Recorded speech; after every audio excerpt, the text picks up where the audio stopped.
قال الأصمعي لهارون الرشيد: بلغني أن رجل من العرب طلق في يوم واحد 5 نسوة.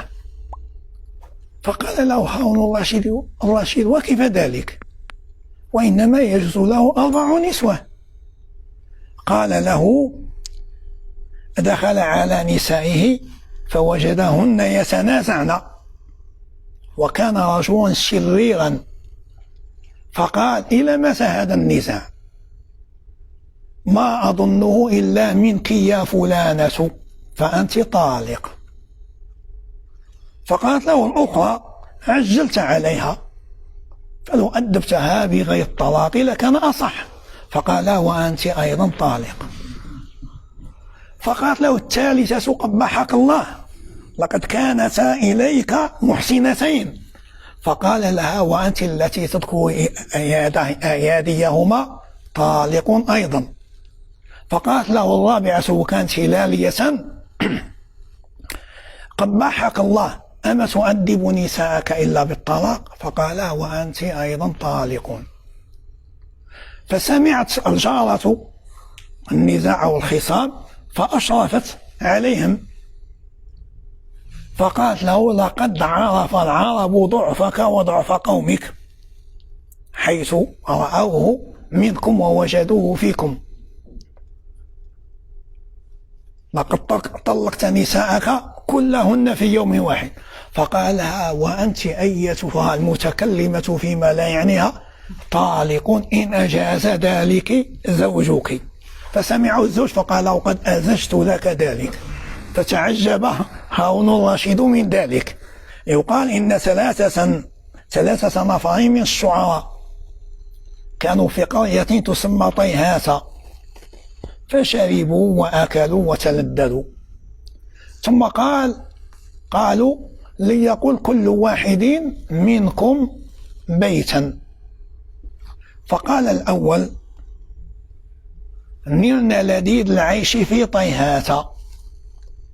ثم قال الثاني: لما احتستنا القادح احتساسا.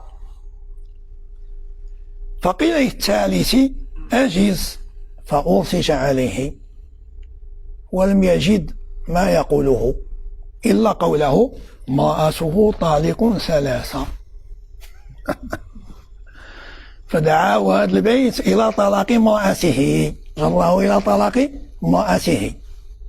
ثم قعد يبكي، وأخذ الآخرون يضحكون عليه، وكان أمره كأمر ذلك العربي الذي وأد ابنته ودفنها حية، ثم قعد عند قبرها يبكي عليها.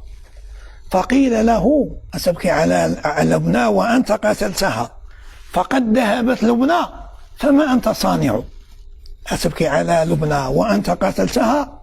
لقد ذهبت لبنى، فما أنت صانع.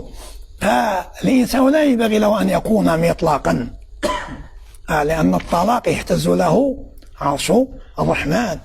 وأبغض الحلال إلى الله الطلاق، أبغض الحلال إلى الله الطلاق. الشيخ بن أبي زيد القيرواني صاحب الرسالة رحمه الله